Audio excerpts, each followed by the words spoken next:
Today we're gonna talk about we live by faith. Tayo ay nabubuhay sa pananampalataya. Hindi ko na itatanungin, alam ko naman sasagot nyo, Amen. O bakit? Kayo ba'y may pananampalataya? O, di ba? Kayo ba'y nabubuhay sa pananampalataya? Kaya ang parang gusto kong ibuelo dyan, alam niya naman ako kasi Kasi gusto ko sabihin, in a reason, sa pamagitan ng salita ng Diyos. Kayo na ang magsabi sa sarili ng mamaya, ay, oo nga, no. Kaya pala sinabi ni Pastor, diba? Actually, Inglesin nyo lang yun, tayo. Diba? Medyo ibis lang ko ng Okay, tingnan natin, 2 Corinthians 4, 16 to 18. So, open your Bible in Matthew 4, 1 to 10. And the home reading, the verse that you would be bringing to you until you die, is 2 Corinthians 5:7. Ano po? Maganda yung 2 Corinthians 5:7. Ano po? Ay, hindi ko na kinala dito. Ang sabi niya sa Ingles, the just shall live by faith. Diba? Ang patuwid ay mabubuhay naman sa pananampalataya. Okay. Tingnan natin na 2 Corinthians 4:16 to 18. Alam nyo, doon natapos siya. Earlier verses, magiging conclusion natin, yung 10 and the following. Tingnan mo natin ang 2 Corinthians 4:16 to 18. Sa Tagalog, ang sabi, kaya hindi kami nasisiraan ng loob kahit na humihina ang aming katawang lupa. At tuloy namin pinalalakas ang aming espiritu araw-araw. Ang bahagya at panandaliang kapighatiang dinaranas namin ngayon ay magbubunga ng kagalakan, walang hanggang, at walang katulad. Kaya ang paningin namin ay nakatuon sa mga bagay na di nakikita at hindi sa mga bagay na nakikita. Sapagkat panandalian lang ang mga bagay na nakikita. Ngunit walang hanggang ang bagay na di nakikita. Ito ba napakaganda? Verse na verse pa lang na isahin na. Ano po? Doon pa lang marami ka lang makukuhang thoughts and revelation. Sa Matthew 4, ano po? Doon muna tayo kaya open your Bible. Here we can see how the enemy tried to tempt Jesus with his schemes. Pag sinabing scheme, yung demonyo, si Satanas, sinubukan niyang tuksohin ng Panginoon sa pagitan ng kanyang pamamaraan, mga paandar at pakwela. Ano po? Lahat sinubukan niya. At ginamit na yung kung ano-anong salita. Sabi nga na, nasusulat. Di ba? So sabi nga po ating makikita, ang Panginoon dito ay kagagaling lamang mag-ayuno. Or in English, that fasting ang Panginoon for about 40 days and 40 nights. At makikita natin, masasabi ko, na puno siya ng kapangyarihan. Yes, indeed, puno siya. But, kahit nas po siya nag-fasting, kahit siya ang bugtong ng anak ng Diyos, at kahit na siya ang ating tagapagligtas, kaya niyang magpagaling, kaya niyang maghimala, at kaya niya rin i-destroy si Satanas at once. Pero hindi siya naka-escape sa tukso ng kaaway. Ibig sabihin, tinukso siya. Pero hindi siya bumigay. Ibig sabihin, hindi tayo makaka-escape sa panlukso ng kaaway, pero nasa sa atin ang pagpayag, pagpatol, o pagsansana, o pag-reject sa mga tukso niya. So tingnan natin ang buhay ng Panginoon Jesucristo ayon sa Matthew 4. As Christians, sabi nga dito, we must not give into Satan's lies and deception. Yung bagay na minsan ginagawa ng kaaway, ay pinasisinungalingan yung salita ng Diyos sa buhay natin. Pinasisinungalingan ng kaaway, yung iniisip natin na bilang Kristiyano ka dapat pinagpapala ka. Bilang Kristiyano ka dapat hindi ka nagkakasakit. Bilang Kristiyano ka dapat may peace of mind ka. Tama naman po yun. Pero what about the challenge in our Christian lives? Paano yung moldings, yung trainings, yung bringing about the glory to God, yung exposing how God is mighty working in our lives, mangyayari kung wala yung difficulty in our lives. Yun na lang ang isipin nyo, yun ang logic, no? Kaya kung titignan po natin, we must focus on our faith. Sabi nga ng pamagat natin, we live by faith because it will accomplish a great thing in our lives. Review ninyo ang Hebrews 11, chapter 11. Mababasa ninyo dyan all the Bible heroes and event about faith, thus how these people bring about glory and pleasing action by faith in the sight of God. Paano kanila na-please, nabigyan kaluguran ng Panginoon? Simple lang ang sagot, sa pamagitan ng pananampalataya. And that is what God is looking for us as His people. Kahit nakapo kayo dyan, mapapaluguran ninyo ang Panginoon. Alam niyo kung ibig niya sabihin, di ba? Alam niyo yung sa parating, kahit pagod kayo by faith, pilitin yung mag-uwisin. Pilitin yung makinig. And that is good. Okay, pag-usapan na natin yung ginawa ng kaaway o ni Satanas kay Jesus sa Matthew chapter 4. This is all about Satan, trick, lies, and deception. Matthew 4. Patungkol sa mga pakulo, mga pakwela, mga kasinungalingan, pandaraya ni Satanas. Let us open in Matthew 4 verses 1 and 2. Matapos ang 40 days and 40 night fasting of Jesus, Satan came. Dumating si Satanas, may dalang panunukso. In verse 3, no, sigurado mong Panginoon ay gutom. Pag gutom ka, ano ang nararamdaman mo? You have these cravings. Di ba nag-crave ka, either uminom o kaya may makain ka kasi yung tiyan ay kumukulo na. So yun ang nakita ng kaaway ni Satanas kay Jesus. Katatapos lang ito mag-fasting, sigurado gutom ito. Kaya he came at sinabi niya, at alam niya kasi yung position ni Kristo, kung ikaw ang anak ng Diyos, ang sabi niya, at gutom ka, sigurado, gawin mo ang batong ito na tinapay. But Jesus replied, "It is written." Nabasa niyo ba ng Panginoong Jesus yun? Hindi.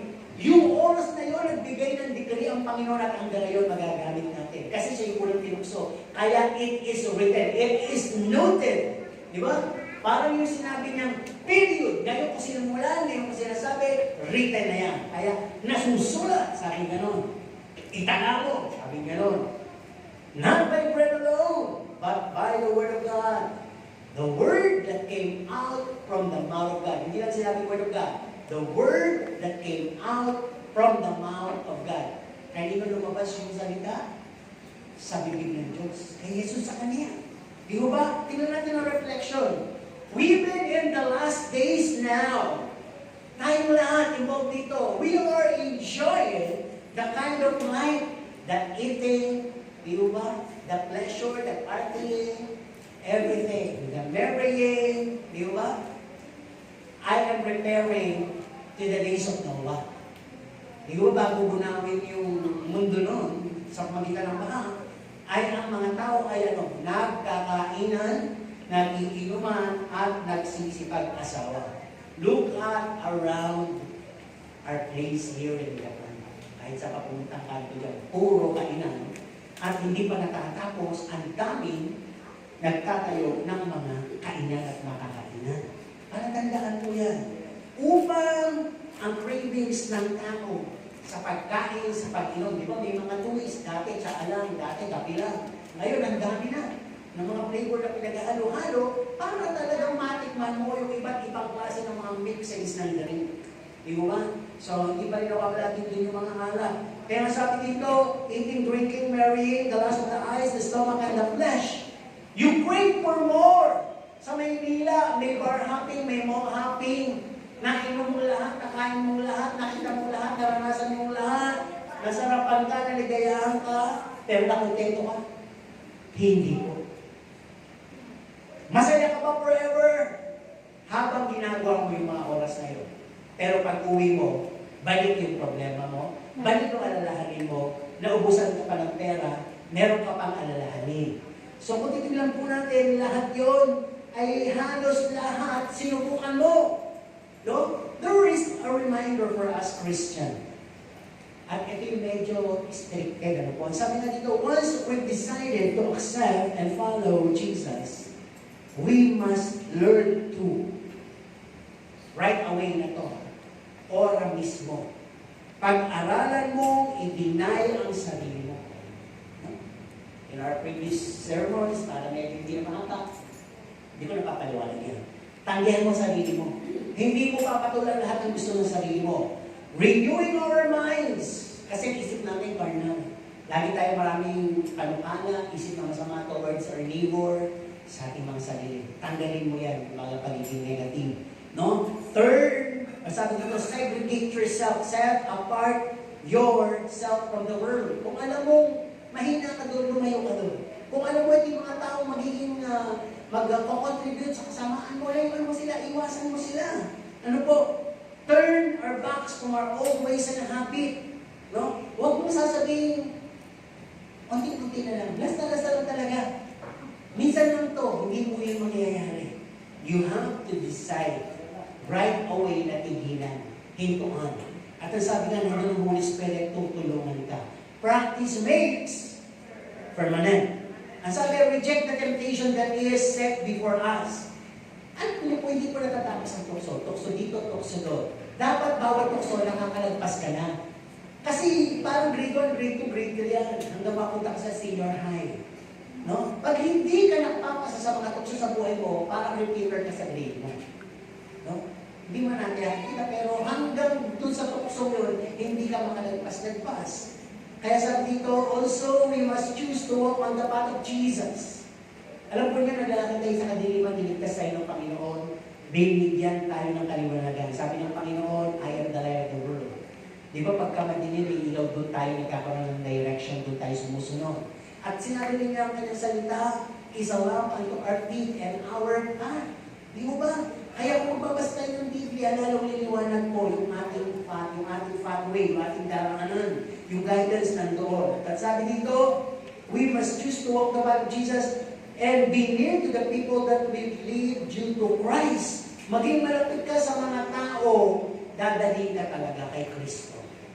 Siguro alam niyo na yun. Mararamdaman niyo naman kung itong tanto, kahit naka-church meet nyo, sabi nga dun sa isang post na nakita ko sa FB, hindi porke nandito mo sa church, hindi porke ka-sister o ka-brother mo sa church, ay may katotohanan din. Di mo ba? Kaya kinakailangan, ay alam mo, may discernment ka, kilalanin mo itong mga ka-brother o sister mo na nasa circle mo, ay dadali ka ba talaga kay Kristo? O i-develop sa iyo isang ugaling bulok sa loob ng church. Kasi may gaganap talaga sa role na yun. Hindi pwedeng wala. May accuser of the brethren. Sa loob ng church, meron talagang witnesses na panahon mo po ni Pablo yan. Okay, magagalit. At kung ayaw nyo mapunta dyan, shake off those things in our lives and choose to perfect our lives by going to the circle of those holy and righteous people. Okay, ano pa sabi dito?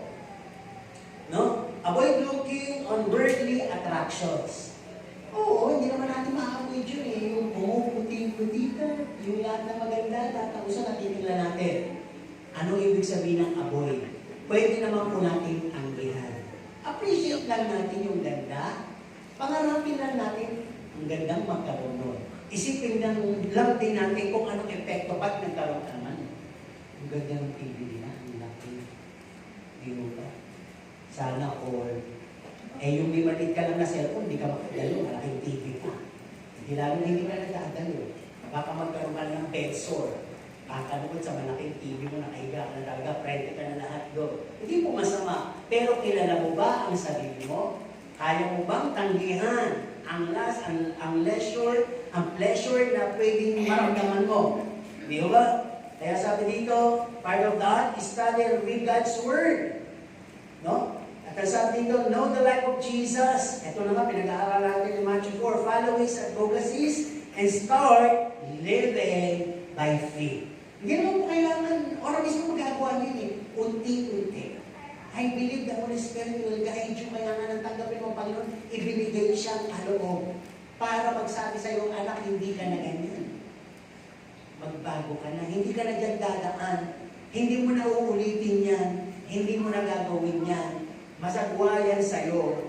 Isa kang tao na hinuhubog ayon kay Kristo. No? Kaya, not by bread, yung lahat ng binanggit ko na yun, lahat ng kasiyahan sa buhay, leisure, pleasure, are the bread of life.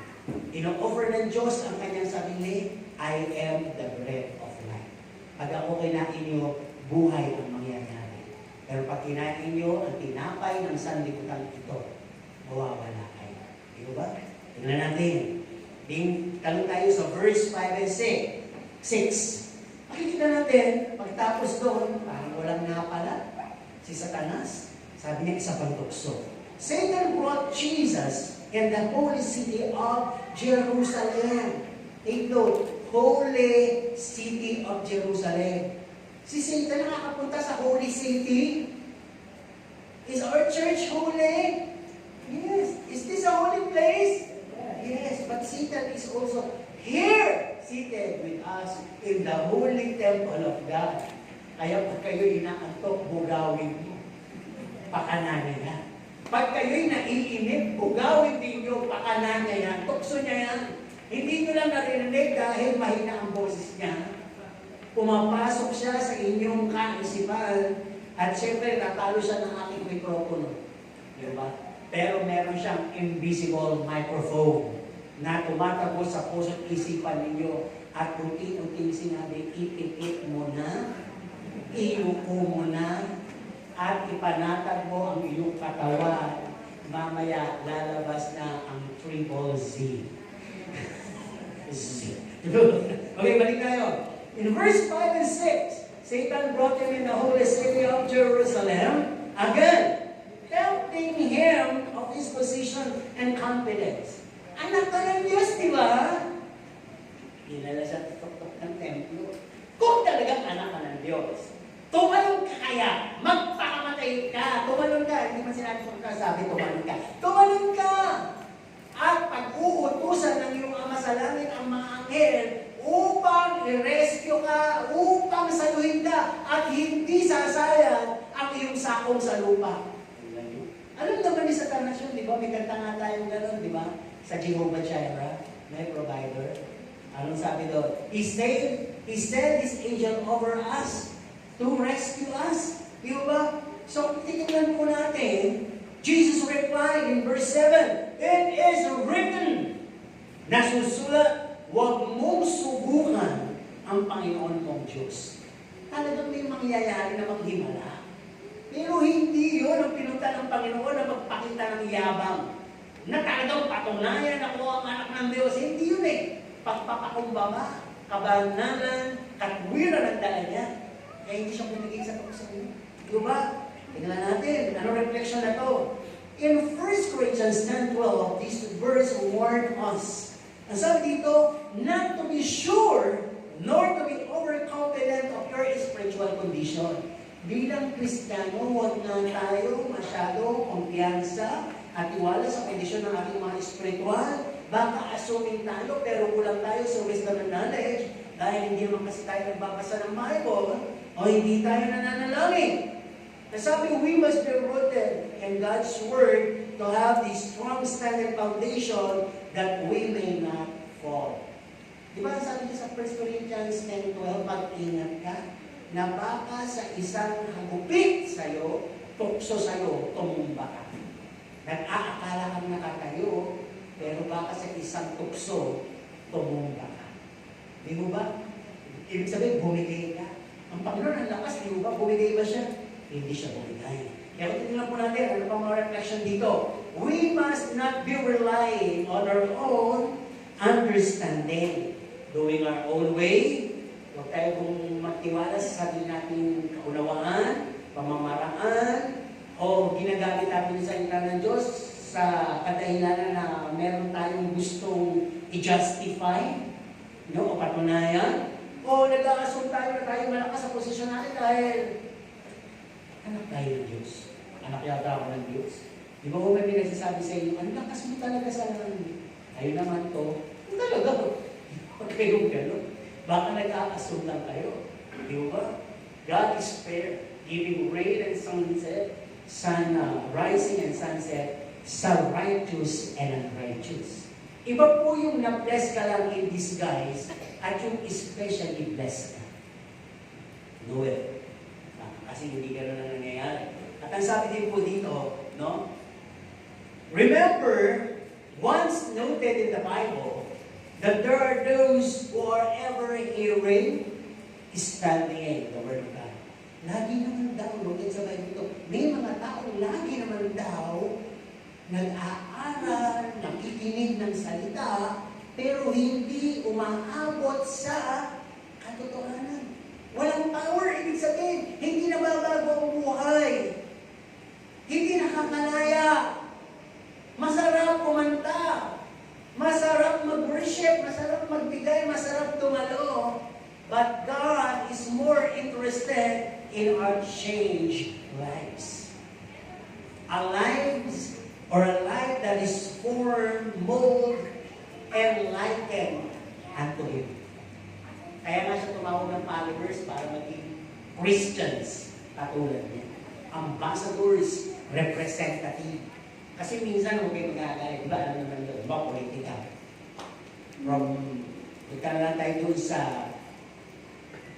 Senado, Congressman, kababayan, diba? Hanggang sa governor, hanggang sa mayor. Matataas na yan eh. So, minsan, ang mga project, ang mga money, giving, mula doon sa taas, pababa, hanggang mapunta na sa LGU. Tapos, tayo rin makikinabang yung last. Pagdating sa atin, onti na lang. Tama?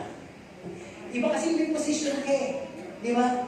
So, huwag tayong gano'n. Kung tayo man ay anak ng Diyos, huwag tayong mas magaling pa doon sa pinaka-leader natin. Hindi madamot ang Panginoon. Nasabi na ng Panginoon, you will be doing much greater tasks. Much greater things. Higit pa sa ginawa ko. Ang ayaw lang ng Diyos, kukunin mo yung kalwalatian sa'yo.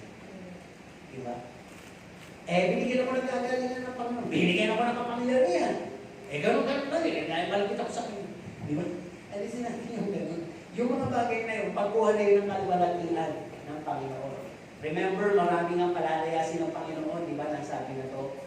Na humarap sila sa Panginoon, sabi nila, nagpalabas kami ng demonyo, bumuhay kami ng patay. No? Siguro, pwede natin sabihin, kung hindi natin nararanasan yung pagharap natin sa Panginoon, na dalo po ako ng gawain, wala po ako absent sa midweeks, di ba? Mapagbigay din ako, lahat na, baka marinig natin, Layas! Paganonin tayo, di ba? Dahil hindi kita nakikilala. Mahirap yung gano'n. Ibig sabihin, nakuha natin yung kalwalatian na para sa Panginoon. Tayo po ang mas naging worthy. At ang sabi dito sa punto, let us remember, noted in the Bible nga, every hearing, pero hindi na pupunta sa katotohanan, and they remain in the bondages of the old way. Hanggang ngayon, mahihina, nagpa-practice pa rin sa kasalanan at nag-aasong na ligtas. Lagi na lang sinasabi, by grace naman yung kaligtasan. Kaya kahit na gano'n, alam ko, ligtas ako, by grace na eh. Diba? Wala sa attending yan, wala sa giving yan, wala sa right yan. By grace nga eh. Pero dapat naiintindihan yung salita. By grace na. Tama? Okay. Last point natin doon, bakit pumunta doon sa susunod na tukso. Be in genuine holiness. Don't just imitate. Ang dali kasi gumaya ngayon, di ba? Ay, ganun pala yung parang active. Ganun pala yung parang banal. Mahirap po yun. It must flow in our system. Kasi, makikita sa kilos at salita kung talagang banal. Di ba? Ang sabi sa Galatians 2, verse 20, kaya kasi nasabing system, katulad ito, ginagawa natin itong communion na to. The life that I live now is not of me, but of Christ, who gave His life to me. Kaya ang dapat na makita buhay sa atin, buhay na ni Kristo. Diba? Okay, let's go on to the verse 8 and 9. Pangatlong tukso, at lasa siguro ko sa tukso. Dahil pa ako natin sa Satanas sa katukso. No? Ang sabi nga Satan brought Him on the highest mountain, let Him see the world and its glittery. Sino yung nakapunta na sa bundok? Yung pinakamabaw po dyan sa Tanawan. Di ba dyan sa Tanawan, kahit na hindi naman kataasan yan, maganda yung view deck dyan. Maganda yung maraming lugar dyan, makikita mo yung view. Papunta, at pag nasa taas ka na, pababa. Ano na siguro paggabi, panananasin. So may mga ganyan lugar sa Maynila, sa bandang Timoro, saan-saan. Pero marami pang iba. Diba? Hindi ba kayo nagtataka kung bakit ang daming mountain climbers? No? Na nagbe-venture sa ganon. Pero bago nga pala yun, tingnan mo na natin yung retaliation ng dalawa, ng Panginoon at Satanas. Nasabi, Satan brought him on the highest mountain, no? Showing him all of its goodness and glory. Ang sabi ni Satanas, no? I'll give it to you! Ba't bibigay niya sa Panginoon yung logic? Eh, sa Panginoon naman lahat yung ba't ibibigay niya? Di ba? I'll give it to you. No? You just serve me and bow down before me. Sa'yo yan. No? Alam nyo, yung sinasabi pala na yun, yung magiging tukso sa mga tao these days. Ang Panginoon kasi tao. Kaya yung unang tinukso sa pagiging tao ng Panginoon. Pero kaya ang Panginoon nananagumpay, sinabi niya, do not be afraid, I have overcome the world. Nagkala ko yan, ako mamiari niyan. At yung pagpapakamatay ko ay para sa kaligtasan nila. Yun din kasi gusto ng Panginoon mangyari sa atin. Let us overcome the world. Hindi tayo ang ma-overcome ng world. Diba? Kaya nang sumagot ka agad ang Panginoon, Jesus replied in verse 10, Get thee out of me, Satan. Lumayo-layo ka nga sa akin. It is written again. It is the Lord your God whom you will worship. And it is only Him you will serve. Lumayo ka, lumayas ka. Ang Panginoon mong Diyos, ang iyong sasambahin, at ang Panginoon mong Diyos, ang iyong lamang paglilingkuran. Alam niyo na kami ni Satanas umalis. Let's see the reflections. Balik tayo sa sinasabi ko, mountain climbers. Ano po? Pagtitilang po natin, dinala ng kaaway ni Satanas si Jesus. Saan daw? On top of the mountain. Kung titignan po natin ito sa isang mabilisang logic, maaaring nandun tayo sa rurok ng ating buhay. Nasa pinakamataas na peak. Wala ka lang nahanapin pa. Narating mo ang lahat ng achievement. Napundat mo ang lahat ng bagay. Nasa iyo na ang lahat ng the best, karunungan, pati sa mga mahal mo sa buhay. Nasa iyo na. Pero baka ang nagdala sa iyo doon ay hindi ang Diyos. Kung si Satanas dinala ang Diyos doon, baka ang nagdala rin sa iyo doon ay si Satanas. Para limutin ang Diyos. At sinabi mong hindi ako nagpabaw sa Kanya katulad ni Kristo. Maaaring hindi mo nga literally nagbaw sa Kanya, ang hindi mo alam na ibenta mo ang iyong kaya nililimot mo ang Diyos sa pamamagitan lang ng rurok ng iyong katagumpayan. Okay? Sabi ko kanina, why do you wonder? Some of the mountain climbers, ano bang purpose nila? Bakit ginagawa nila yon? Napakahirap pumunta doon, death-defying doon. Di ba? Pwedeng mamatay ka, mahulog ka. Pero, iba po kasi yung karanasan eh. Pag nakarating ka sa tuktok ng bundok, di ba? Di lang basta masira. Sino mga kasama ko nakarating ng arayan? Di ba? Ang sakit. Pagtapos, di ko papatay binugbog. Di ko pagbaba. Pero yung pagpanik mo sa taas, ano ba yung na-achieve mo? Ang sarap, di ba? Kaya sabi nga dito, mountains by mountains. Hindi lang isang mountain ang pinapanik nila. Iba-ibang mountain, iba-ibang karanasan. At siguro pag nakarating nila doon, nakarating na sila sa isang katagumpayan ng kanilang buhay at para bang sinasabi nila kung ang lahat lang ng tao ay makarating dito. Hindi sila nakakarating. Hindi makakarating doon ang antukin. Hindi makakarating doon ang may rayuma. Sorry to say so. Hindi na makakarating doon ang matataba.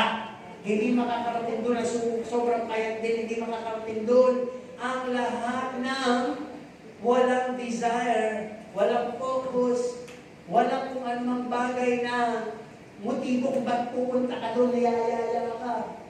Di ba?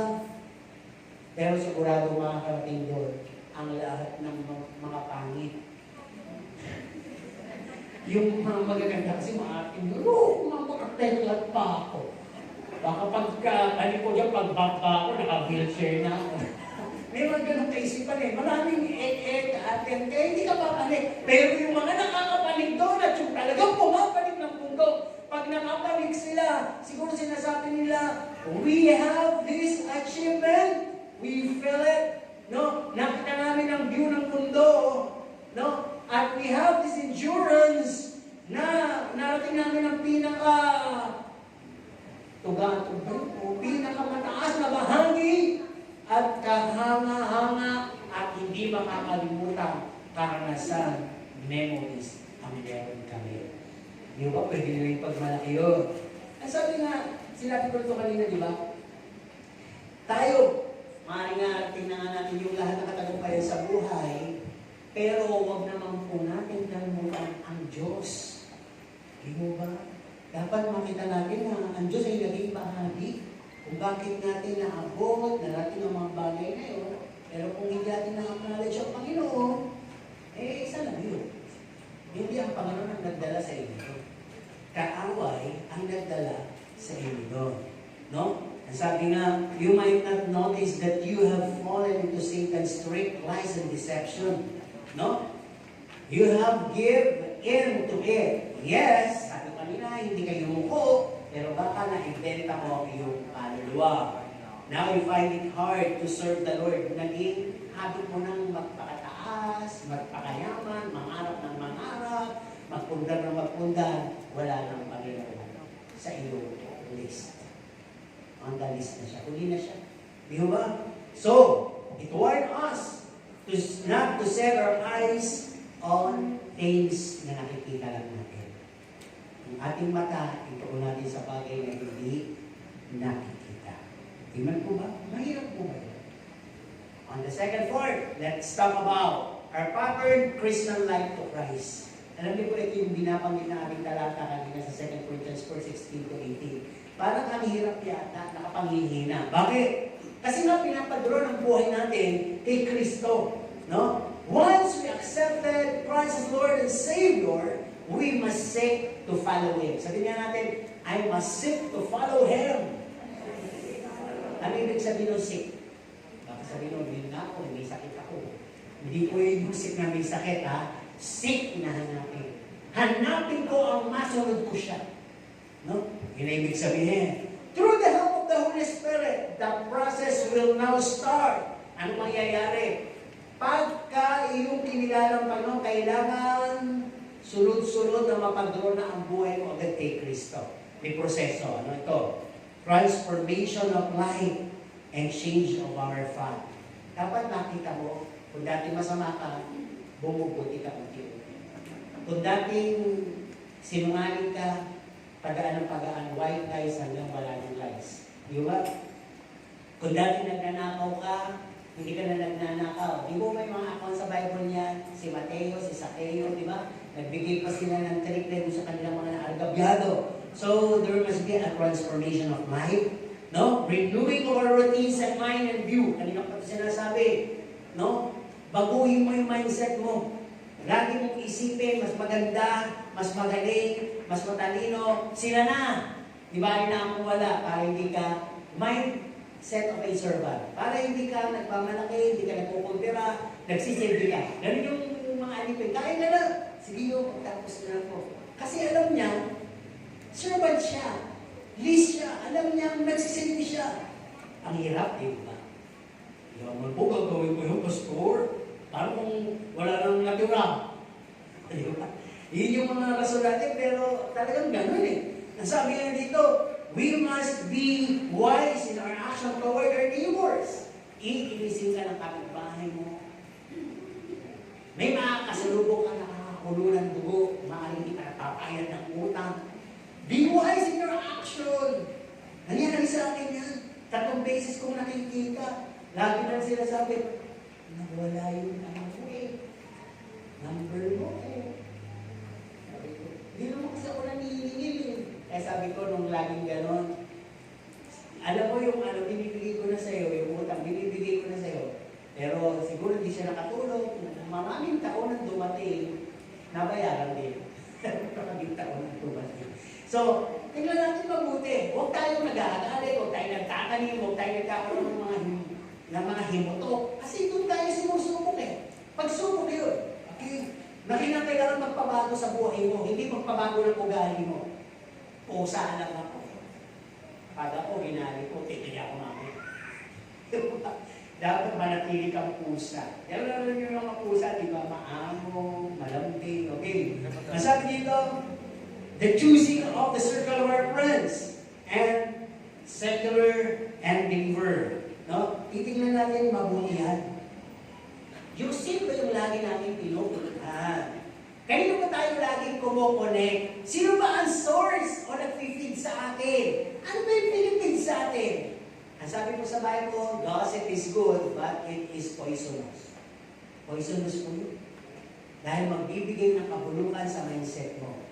Tapos, bakit na yung illustration kong gagawin? Parang pag sinabing poisonous, di ba, malalason ka ba sa fresh na pagkain o sa pagkain panis? Pwede kang malason sa pagkain panis. Maaaring nagbigay sa'yo ng illustration na ito, panis na pagkain. Sabi mo, uy, ang sarap din pala kahit panis. Sinare mo rin yung panis sa iba. Nagkapanis-panis na, sarap kayo. Ganun po yun. You are spreading the spoil. Diba? Food. Mula sa source na yun, binigay sa'yo, sinare mo. Ganun po yung bad influence. Ganun po. Magalit kayo hindi, pero ganun po yung illustration na gusto ko sabihin. Kaya yung pangpandili tayo. Di ba yung nga naman tatagal tayo ng panis na kanin sa kaldero, amoy pa lang, di ko nakakano na ng sikmura. Kaya binabalot natin sa plastic. Kasi ako binabalot ko sa plastic, baka ako may kumuha. Bilat pa, man lang sa manok, sayang din naman, di ba?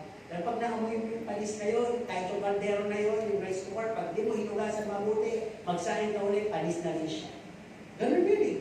Di ba? Kaya pag talagang nalagyan ka nun, kailangan mo talaga magpatirang ka sa harap ng Panginoon at talagang umiyak ka, talagang umaari, parang positibo, hindi ko kayo, ugat na yung hapon na kami ito. Kasi pag hindi, hanggang may nakikira, hanapin mo yun. Ang sabi nga, it's good to the last taste. Di ba yung kumakain tayo ng chichirya pagkatapos may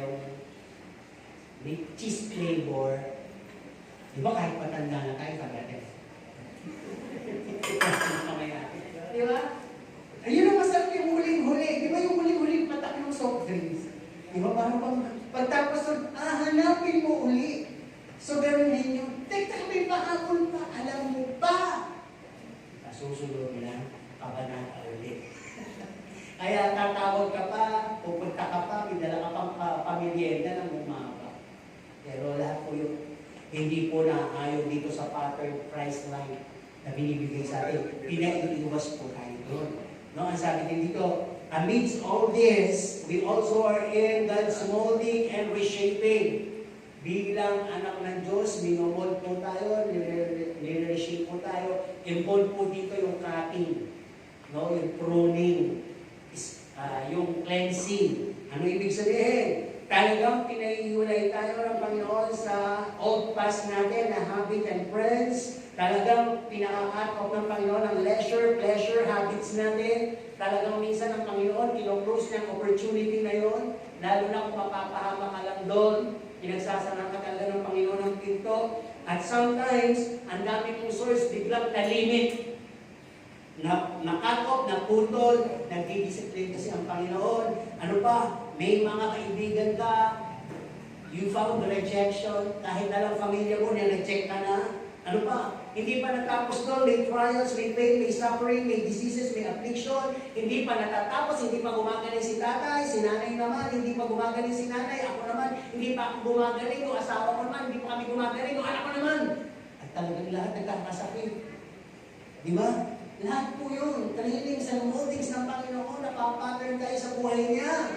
Sabi, the discipline and training of a solitary life, na wala kang maraming kaibigan, wala kang maraming source, wala kang maraming pera, wala kang maraming pwedeng asahan, wala si Mayo, wala si Kumpay, wala si Kumare, wala si kapatid, wala si asawa, parang ako na lang talagang mag-isa. Dumipende ka kasi sa Panginoon. Yun lang naman ang gusto ng Panginoon mangyari. Kaya ginagawa ng Panginoon lahat yun. The practice of selflessness. Inaalis ng Panginoon yung pagiging malapot mo, pagiging masarili mo. Binibigay ka pa ng Panginoon doon sa mga bagay na magbigay ka na wala ka ng aasahan, babalik pa sa'yo. Tama po ba? At At ang sabi dito, the life of contentment, satisfaction must be achieved. Dapat makontento ka kung wala kang pera, basta masaya ka. Basta may peace of mind ka, wala kang kaibigan, wala kang friends, basta wala kang pagalit, okay na yun. No, ito lang yung pagkain, basta kumakain ka 3 beses, sobra pa, okay na yun. Learn to appreciate. Diyan ka unti-unti na makikontent. Di ba? Ano ba? The principle of hearing and obeying, trusting and submitting, and having a teachable spirit. Hindi ka lang basta nakikinig at kami dyan. Hindi ka lang basta nakikinig na parang pinapakita mong na-absorb mo. May mag-aaral ka pag uwi mo sa bahay. Magkaroon ka ng established devotional life para mapatunayan mo once in a while na talaga pala yun yung sinasabi ni Pastor. Aba, may sinasabi pa rin pala ang Panginoon sa akin. Di ba? Sometimes, matapos lang tayo makinig dito, hindi pa nga natin na-absorb mabuti, gagana pa lang ang Holy Spirit, may palapit na sa inyo. Iintrigahin kayo sa siya. Narinig mo ba yan? Narinig mo ba yan? Sige, bahala na kayo dyan. Be wise. Be wise. Pwede mo naman, kapatid, narinig ko, huwag mo na interpret, alam ko ako yun. Ganun na lang, di ba? Huwag mo na, hindi ka naman Holy Spirit. Ikaw di kailangan mo ng Holy Spirit. Ganun nyo lang agad. Nang matapos na agad ang mga bagay-bagay na ipaparating sa inyo. Kasi hindi po maganda. Pagkitilan po natin. Sabi nga dito, all of these. Lahat ng mga binanggit ko, sa ayaw at gusto nyo, nakasisira ng Lord. Kaya mo yun. Di ba ang hirap?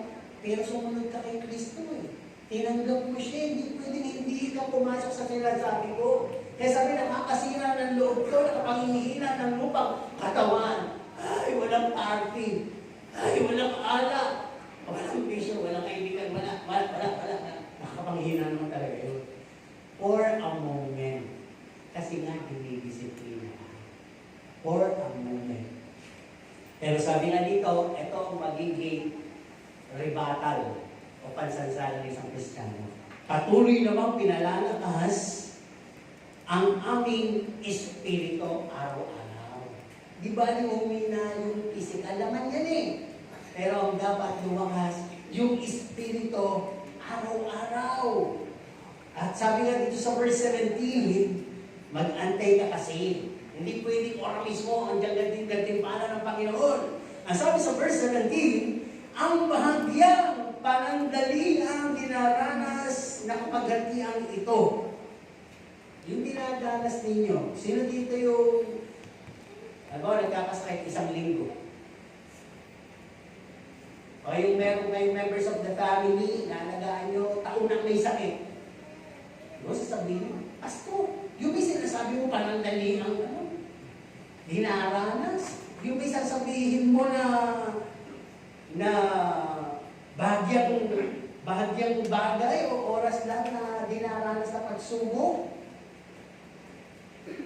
Tandaan niyo po, yung isang araw sa Panginoon, 1,000 taon sa atin.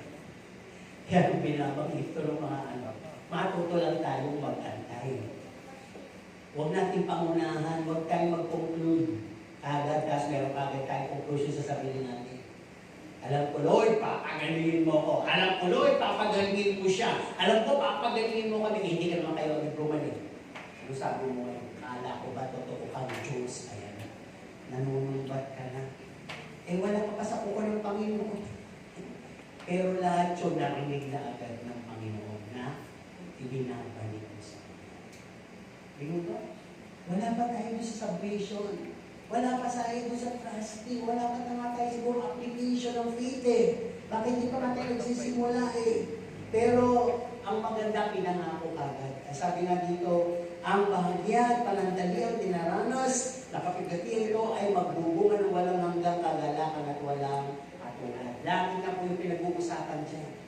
Di ba doon lang natin makukuha yung walang hanggang kagalakan at hindi natin maikukumpara yung langit na bayan? Sinong gusto makarating doon? Mabala kayo sa buhay nyo. No?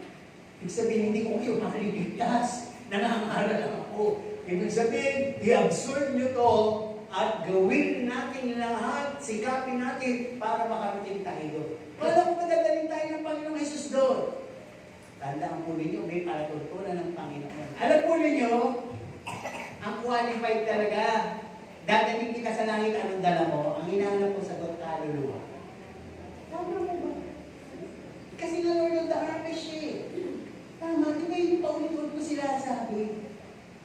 Kaluluwa. Pananampalataya, tama yun. Pero yung kaluluwa, napakayo. Magdala ka ng isa. Di mo ba? Kasi sabi nga, isa sa qualification doon, bakit hindi tayo nangangaluwa? Nahihiya tayo eh. Kaya sabi ng Panginoon, pag kinahiya mo ko, ikahihiya kita sa harap ng aking ama. Pero pag pinagsabi ko kung sino ako to, ipapakilala kita sa aking ama. So tandaan po ninyo ha. Ugat-ugat po yung kaluluwa. Ano nang kinalaman ng pastor? Atin ako ng atin. Oo nga, atin ka ng atin. Kung atin ka ng atin, nagbubunga ka, nakikita ka, magliliwanag ka. Minsan samang kaluluwa. Tama? Bigay naman po ako ng bigay. Oo, bigay ka ng bigay. Baka nanunumbat ka. Dapat kung nagbibigay ka sa loob, nagbibigay ka din sa labas. Matuto ka magbigay sa labas, makikita lang, mabuti ka, mabait ka. Pagtatanong ba't mo ako binibigyan? Gusto kahit isipin sa makasama sa Diyos. Ako binamotivate ko lang to. Hindi ako nagbabalot ako ngayon ng mga pera. Ito na sabi ko magkano. Tapos, alam ko yung nagpa-check up ako. Ito nakakatawa. Ilagahan ko na yung luwas. Pagdating ko sa Capitol, ako wala akong parking. Lahat ng park puno. Alauna yung aking appointment. Kukunin ko pa yung aking x-ray, kukunin ko pa yung aking lab test. Pila din doon. Ako, Diyos, ano ba ito? Lipat ako sa kabila. Ako, mas mahaba. Ano ba yan? May Fisher Mall, di ba? Malapit na sa Fisher Mall yun. Sa Roosevelt. Sabi ko, doon na lang kaya ako bumarada. Wala akong mga paradahan dito eh. Kasabi ko sa security guard, umikot ako sa emergency. Pwede ba ako sa mga gilid? Itotow po yung sasakyan niyo. Ganun. Ito problema to. Laki ka ako yung Quezon City sa buhakan namin. Hindi na. Sa Fisher Mall ako. Pagpunta ko ng Fisher Mall, naglakad ako ang layo. Init.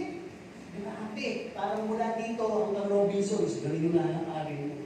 Paglakad ko may overpass. Kaya naman pala ako pinaglakad ng Diyos. Sa overpass na yun, napakaraming pulubi. Doon ko palang magagamit yung mga binalot kong papel. Ano yung nakalagay doon? God is love. I'm sharing my blessing. Sana makilala mo din siya. Pero nakakalit sa papel, binigay ko. Ilang pulubi yun. Tapos kung pauwi na ako, ganun din. May bata, sa stoplight, babae, sabi ko, umuwi ka. Huwag ka dito, makadamputin ka dito, bahasahin ka. Gano'n ako tayo, itsura kasi yung bata eh. Nag-aano ng load ko, palimos ko, pang-aral ko, di ko pwede. Lahat yun. Tapos papunta ko sa Jollibee, may pawis na bahay, matanda, nakatingin sa akin. Naaano ko siya pag may nakatingin sa akin, bakit pugian ka yan? Tawa. Then, naukong ba ko yung aking awak? Sabi, binigyan ko ngayon yung papel na yun. Ilagay niya lang sa bag. Sabi ko, diyan mo na nga. Dinagsing-ala ko, alam niyo, paglabas ko, kulang na lang ako halikan. Siguro binuksan niya.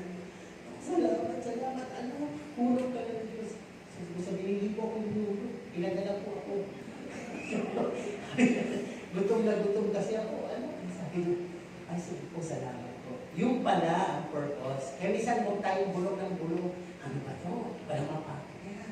Ano ba hospital? Yung gano'n. Tapos ang nakakatuwa pa, yung lahat ng result ko, ayos na. Di ba? Kaya medyo maintenance pa rin, pero mabababa na lang. Sabi niya, tuloy lang ng gano'n. Paano ba, Pastor? Next year na tayo magkikita. Kaya tuwa ako. Sabi ko, hindi pa mag-binless mo na ako. Sabi ko, kaya patuloy ngayon, nagbabalot pa rin ako ng mga papel. Gusto ko sabihin, huwag nyo nang antayin yung Pasko. Magsimula na kayo mag-share ng blessing nang may makuha kayong kaluluwa. Lagi ko sinasabi yung word na God is love, napakalaki ng impact niya. Napakalaki. The next time, di ka po sa Robinsons, kilala na ako namimigay ng ulam, namimigay ng ganun. Mga security guard, binibigyan ko. Janitor, binibigyan ko. Yung mga nakakilala ko, binibigyan ko. Kahit maliliit na. Kahit pag nakikita ko. Minsan, hindi tumabi pa sa akin, nakikain sa harap ko. Nagtatanong, binigyan ko naman ng mga trucks. Ganun, kasi kung hindi man natin agad masabi, wala ng oras. Umakbang tayo, gumawa tayo ng paraan at makita niyo blessing ng Panginoon pupunta sa buhay niyo. Unang-una sa spiritual niyo. Ibig ko sabihin, bibigyan kayo ng Diyos ng kauhawan, bibigyan kayo ng Diyos ng leading na gawin mo, malapit na ako dumating. Amen po ba? Kaya yun. Kung dadalhin kayo ng Diyos sa langit, kailangan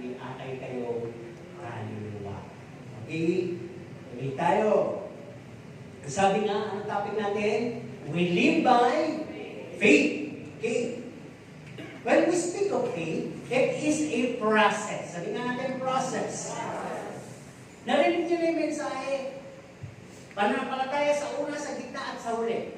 Narinig nyo na yun, di ba? Tayo mga tao, mahilig lang tayo sa pananampalataya sa simula at sa huli tayo nakatingin. Pero yung gitna, wala tayong faith doon. Doon na tayo nagtatanong, doon na tayo natatakot. Hindi ba rin yung alam mo, ina-appreciate ng Panginoon ay yung pananampalataya natin sa gitna. Di ba, umuwi kami ng Romblon. Panatag naman, pag-alis namin. Pagdating ng ating gabi, yung gitna, nandun na yung bukas na yung dagat, wala nang dudok. Matatakot ka saan? Parang sasabihin mo, Diyos ko, gusto ko mabuhay. Diyos ko, marami pa ako inaalagaan. Diyos ko, yung mga tagagapan ko. Ang daming nakakaisip. Marami pang dapat matutunan, pero marami dito doon matutuwa pag lumubog ang barkong ito. Hindi ganito po. Ibig sabihin, di ba iisip natin yun? May malulungkot, pero mas marami siguro yung matutuwa na yung mga tinatamaan, di ba? Ayan, nalungkot ka tuloy sa barko, tinama. Pero gusto ko sabihin, bagay, kinuha naman ako ni Lord. Inyo na yung inyong katuwaan. Pero hindi. Sabi ko lang yung, ganun lang ako talaga mag-isip. Kaya sabi nung sa akin, ano paka-overthinking mo? Yun nga, yun ang gusto kong wala sa akin. Pag nawala naman yun, wala na akong isip. Balik tayo dito. Ano bang gusto niyo? Gusto niyo nag-overthink o ipas yung walang isip? Papunta lang dito. Ay. Kamusta? Anong gano'n, di ba? Okay, wait. Sabi nga dito, anong meaning nito? No, yung pananampalataya. Tatanungin ko yung honest to goodness, ha? Kasi mapag-uusapan natin. Sino may faith? Diyan ako uugot ngayon. Baka may faith. Iba. Gumano ka agad yung isip. Baka may faith ka lang dahil andun ka sa room ng first love mo sa Panginoon. Tandaan yan, ha? Baka lang may faith ka dahil bago ka kilala mo ng ang Diyos. Baka naman may faith ka dahil binabaha ka ng blessing. Baka naman nadedemo mo ang faith mo dahil ang dami mong circle of friends here, mababait sa'yo. Niyayakap ka, tinatapi ka, pinag-uulaman ka pa. Diba? Baka naman, kaya ka lang may faith dahil maganda kalusugan mo ngayon at wala kang sakit. You're in good shape. Baka kaya ka lang may faith ngayon dahil you are financially blessed. Wala kang utang ang ibig sabihin. Nakapagpapautang ka pa. Oo, di ba? Sino gano'n? Ayaw sabihin. Okay. Baka kaya may faith ka dahil ikaw ay belonging to a big crowd church. Baka kaya may faith ka dahil na-appreciate ka, nanonotice ang galing mo, ang ministry mo sa church. O baka may faith ka dahil tinatanggap ka, iniibig ka ng lahat. Walang merong may galing sa'yo. Pwede ba yun? Baka kaya ka may faith dahil feeling mo wala ka nang kailangan. Everything is fine. Everything is enough. Pero sabi ko dito, away with those faith that would someday be faith. Away. Ano ibig ko sabihin? Yes, pwede ganun lang. Tandaan mo, God can allow na ma-insert sa buhay mo kahit babaha ka ng pera, kahit na malusog ka, kahit walang nagagalit sa'yo, ma-insert minsan sa buhay mo yung marami ng galit sa'yo, yung may sakit ka na, yung meron ka ng utang, yung hindi lahat gusto sa'yo, meron pa kayang pain na ipapakita pag gano'n na. Yun. Doon tayo dapat lalong may faith. Pagka yung mga positibo ay naging negatibo na, manatili ka pa rin sa pananampalataya mo sa Kanya. Di ba parang si Job? Di ba? Nakuha lahat, nabawi lahat, pati asawa, pati kaibigan, tinatakwil siya, pati ang Diyos pinasusupa sa Kanya. Pero siya po ba'y nakapagsalita siya, pero siya po ba'y bumitaw? Hindi. Hindi naman tayo gaganas ng gano'n. Di ba? Kaya sabi dito, we must learn to establish our faith in the middle, in the situation. Ang sabi dito, where the waves is getting more high and the pressure is getting more strange. Diba? Mas matindi na ang labanan, mas matindi na ang alon, mas madilim na, doon ka lalong kumain sa Panginoon. Hindi mo siya nakikita, pero tumingin ka sa Kanya. Di ba? Learn to trust in Jesus. He'll be able to pull you or pull us out of the storm as challenges. Pinangako naman sa 1 Corinthians 10:13, di ba? Walang pagsubok na binigay na hindi mo kayang lagpasan. Sakaling hindi mo kayang lagpasan, ang Diyos mismo ilalabas ka ron. Di ba? Ang ganda ng Panginoon, nagbibigay ng test. Pero pag hindi mo kaya, tutulungan ka para makapasa ka.